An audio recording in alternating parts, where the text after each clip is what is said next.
Veamos más adelante. Veamos más aquí. Ahora fíjese, vamos a ir a Hebreos en el capítulo 7, verso 22, que nos está diciendo de esta manera, fíjese. Por tanto, Jesús es hecho fiador de un mejor pacto, por lo cual puede también salvar perpetuamente. Pero ahora, tanto mejor ministerio es el suyo, cuanto es mediador de un mejor pacto, establecido sobre mejores promesas. 8:6. Porque si aquel primero hubiera sido sin defecto, ciertamente no se hubiera procurado lugar para el segundo, porque reprendiéndolo dice, he aquí vienen días, dice el Señor, en que estableceré con la casa de Israel y la casa de Judá un nuevo pacto, no como el que hice con sus padres el día que los tomé de la mano para sacarlos de Egipto, pero ellos no permanecieron en mi pacto y yo me desentendí de ellos, por lo cual este pacto que haré con la casa de Israel después de muchos días, que es ahora, pondré mis leyes en la mente de ellos y sobre sus corazones escribiré y seré para ellos por Dios y ellos me serán por pueblo, y ninguno enseñará a su prójimo, ni ninguno dirá a su hermano, así dice el Señor, porque todos me conocerán, desde el menor hasta el mayor de ellos, porque seré propicio a sus injusticias, y nunca más me acordaré de sus pecados y de sus iniquidades. Al decir nuevo pacto, ha dado por viejo al primero, y lo que se da por viejo se envejece y está próximo a desaparecer. ¿Qué fue lo que hizo el Señor en la cruz del Calvario? Ahí Él firmó un nuevo pacto con su sangre. El viejo pacto es el pacto de la ley, pero dice que un viejo pacto se envejece y está próximo a desaparecer. ¿Por qué? Porque Él es nuestro Redentor y el que nos acobijó por medio de su sangre preciosa, nos dio el regalo de la salvación y ya no tenemos que ir a hacer sacrificios, y es por eso que por su gracia, por su regalo de Él, ahora somos salvos. Él nos ha dado, Él mismo firmó con su sangre ese nuevo pacto de esperanza para las naciones, para cada individuo del mundo.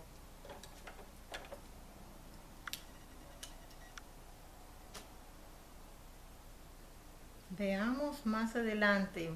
Dice vamos a Hebreos 9. Déjenme ver, porque aquí tendría que estar leyendo un poquito más, pero no importa, lo leeré. Dice así: así que por eso es mediador de un nuevo pacto, para que interviniendo muerte para la remisión de las transgresiones que había bajo el primer pacto, los llamados reciban la promesa de la herencia eterna. O sea, Él dice, yo morí por sus transgresiones, y dice, y estas transgresiones cubrieron a los del primer pacto también, para que ellos también reciban la promesa. Pero es como dice el Señor, no es como decimos nosotros o como le querramos inventar a la Escritura. La Escritura por sí sola responde. La Escritura no necesita ni traductor, ni tampoco necesita alguien que le esté interpretando de diferente manera. Dice aquí, de donde ni aún, dice, el primer pacto fue instituido sin sangre. O sea, los machos cabríos derramaban la sangre, pero era la sangre de un animalito. Pero aquí se trata de la sangre del Señor Jesucristo. El sacrificio de los animalitos fue el primer pacto que solamente cubría el pecado. Pero cuando Él vino a la cruz, Él lo quitó totalmente. Él le dio la oportunidad a la persona de decirle, desde el momento que la persona recibe al Señor Jesucristo como Señor y Salvador, entonces ahí inmediatamente, desde ese momento, es cubierto por ese pacto que hizo el Señor y le da vida nueva, vida abundante, y dice que Él se olvidaría de sus transgresiones, así como dice de Israel. Luego dice el 27, que serían 9:27, y estábamos en el 9:15.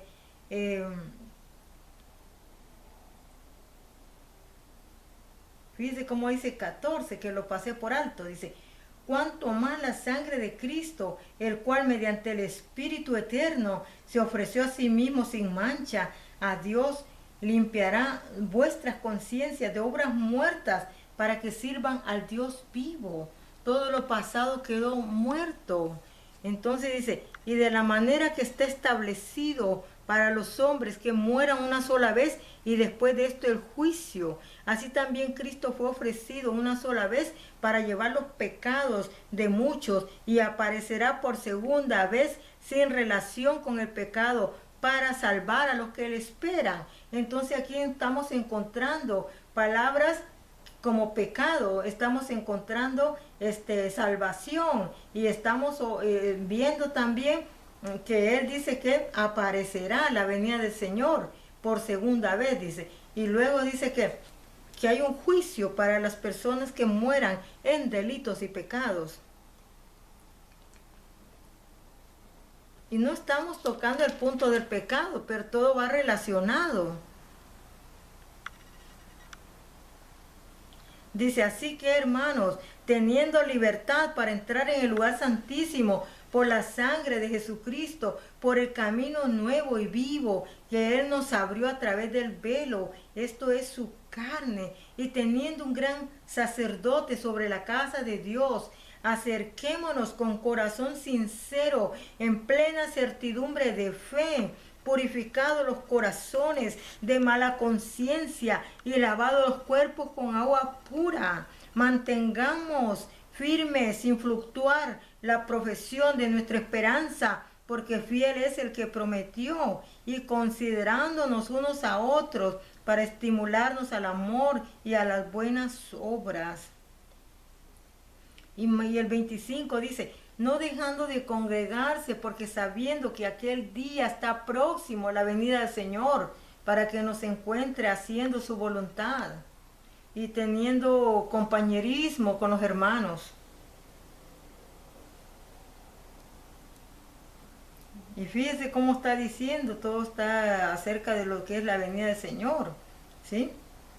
Porque si pecaremos voluntariamente después de haber recibido el conocimiento de la verdad, ya no queda más sacrificio por los pecados, sino una horrenda expectación de juicio y de hervor de fuego que ha de devorar a los adversarios o a los enemigos de Dios o enemigos de nuestra propia vida. Porque al pecar contra Dios, pecamos contra nosotros mismos. Nos hacemos enemigos de Dios y nos hacemos enemigos de nosotros mismos.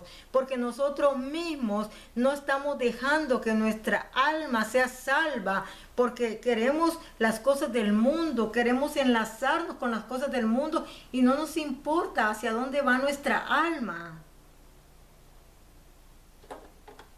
Yo pienso que estamos siendo irresponsables muchas veces. Ahora vamos a ver otros puntos de la escritura.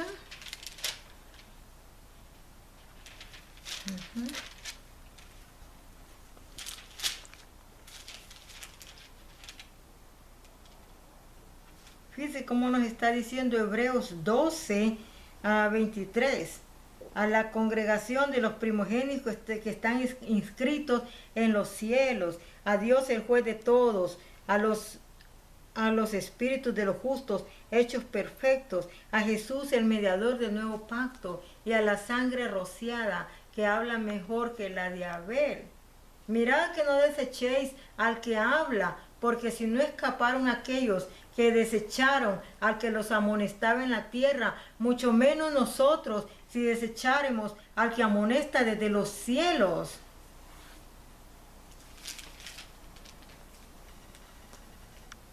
Fíjese el 26, la voz del cual conmovió entonces la tierra, pero ahora ha prometido, diciendo aún una vez, y conmoveré no solamente la tierra, sino también el cielo.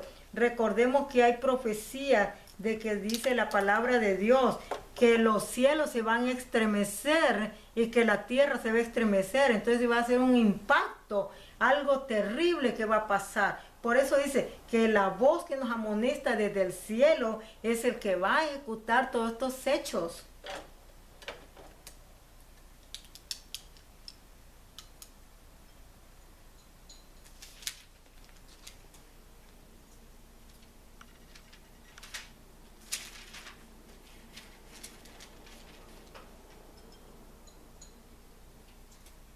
Fíjense Santiago como dice en el 1:15, entonces la concupiscencia, después que ha concebido, da luz el pecado, y el pecado siendo consumado, da luz a la muerte.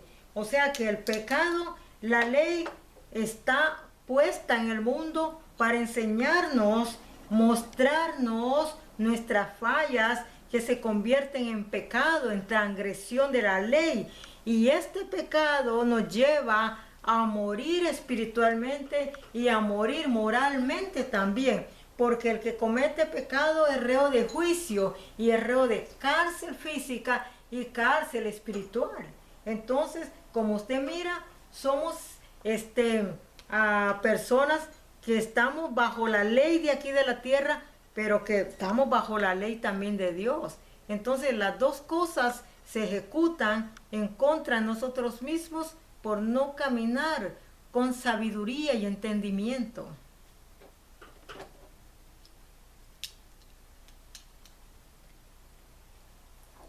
Dice 25, mas el que mira atentamente en la perfecta ley, la de la libertad, y persevera en ella, no siendo oidor olvidadizo, sino hacedor de la palabra, este será bienaventurado en lo que hace. Si alguno se cree religioso entre vosotros y no refrena su lengua, sino que engaña su corazón, la religión del tal es vana. La religión pura y sin mácula delante de Dios el Padre es esta: visitar a los huérfanos, a las viudas en sus tribulaciones, y guardarse sin mancha de este mundo. Ahora vamos a otros puntos. Dice, si en verdad cumplir la ley real conforme a la Escritura, amarás a tu prójimo como a ti mismo, bien hacéis. Pero si hacéis acepción de personas, cometéis pecado y quedáis convictos por la ley como transgresores.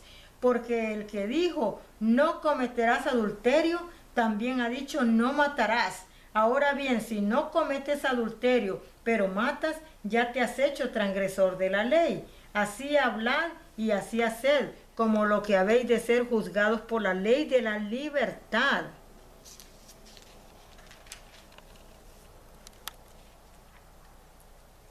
Mas quieres saber, hombre, dice, vano, que la fe sin obras es muerta. ¿No fue justificado por las obras Abraham, nuestro padre, cuando ofreció a su hijo Isaac sobre el altar? Ahí está hablando de la fe. Está Dios llevándonos de un punto de la Escritura a otro punto de la Escritura para que entendamos.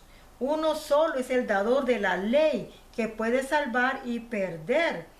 Pero tú, ¿quién eres para que juzgues a otro? Ahora aquí dice el Santiago 2:26, fíjese cómo dice, porque como el cuerpo sin espíritu está muerto, así también la fe sin obras está muerta. O sea, el cuerpo sin espíritu está muerto cuando la persona viene a pasar a la defunción.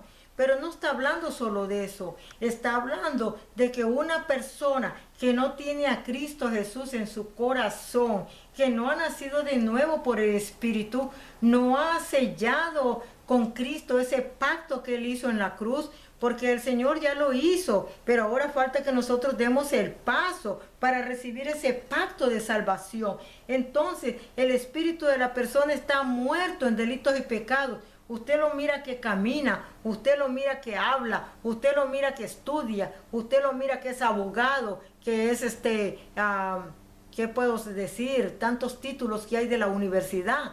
Pero los hombres, mientras no reciban a Cristo el Señor, están muertos en delitos y pecados. Y aunque usted los mira que se levantan de la cama, se bañan en la bañera, van y manejan el carro, entran en una oficina a hacer sus trabajos, hablan y tienen hijos, tienen esposa.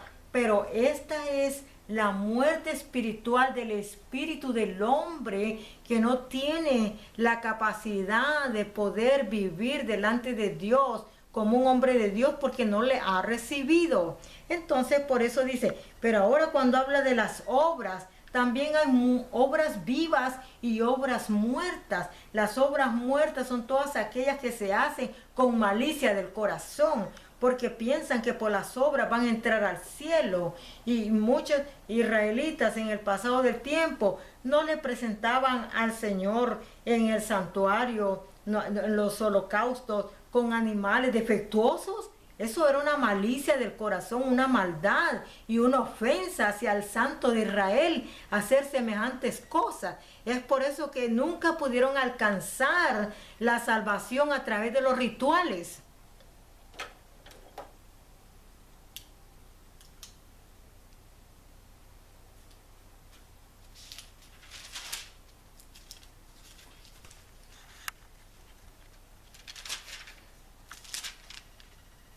Creo que vamos a ir a Hebreos, Santiago 1.25. Teníamos una cita en Santiago 1.25.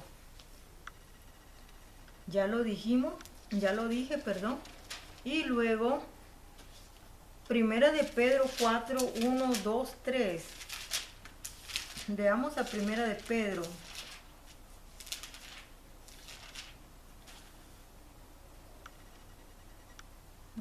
Veamos 4.1. Puesto que Cristo ha padecido por nosotros en la carne, vosotros también armaos del mismo pensamiento, pues quien ha padecido en la carne terminó con el pecado, para no vivir el tiempo que resta en la carne conforme a las concupiscencias de los hombres, sino conforme a la voluntad de Dios. Pero ellos darán cuenta al que está preparado para juzgar a los vivos y a los muertos. El número 5. Porque por esto también ha sido predicado el evangelio a los muertos, para que sean juzgados en carne, según los hombres, pero vivan en espíritu, según Dios. El verso 5 nos está diciendo de que dice, ¿quiénes van a dar cuenta? Van a ser juzgados para juzgar a los vivos y a los muertos. ¿Cuáles son estos vivos? Personas vivas. ¿Cuáles son los muertos? Aquellos que ya murieron, pero también aquellos que ya les expliqué que están muertos en delitos y pecados. Entonces Dios juzgará su carne de ellos, juzgará su alma de ellos. Y yo creo que aquí teníamos una cita en Efesios. Vamos a ver si podemos decirla.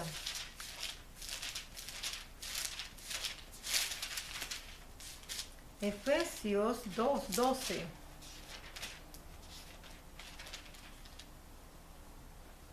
Dice, en aquel tiempo estabais en Cristo, alejados de la ciudadanía de Israel y ajenos a los pactos de la promesa, sin esperanza y sin Dios en el mundo.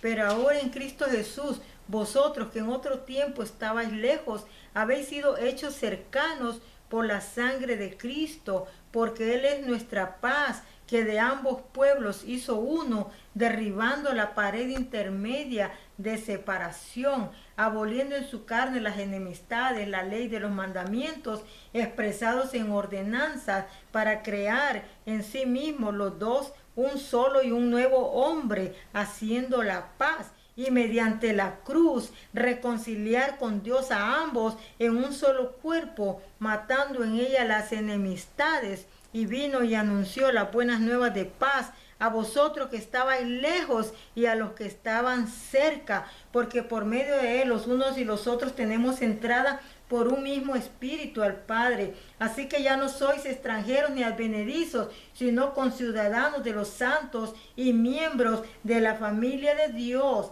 edificados sobre fundamentos los apóstoles y profetas, siendo la principal piedra del ángulo Jesucristo mismo, en quien todo el edificio bien coordinado va creciendo para ser un templo santo en el Señor, en quien vosotros también sois juntamente edificados para morada de Dios en el Espíritu. Yo creo que ya más claro no puede estar de lo que Dios nos está diciendo. Dios nos anhela ardientemente, con gran amor. Nos está diciendo que vengamos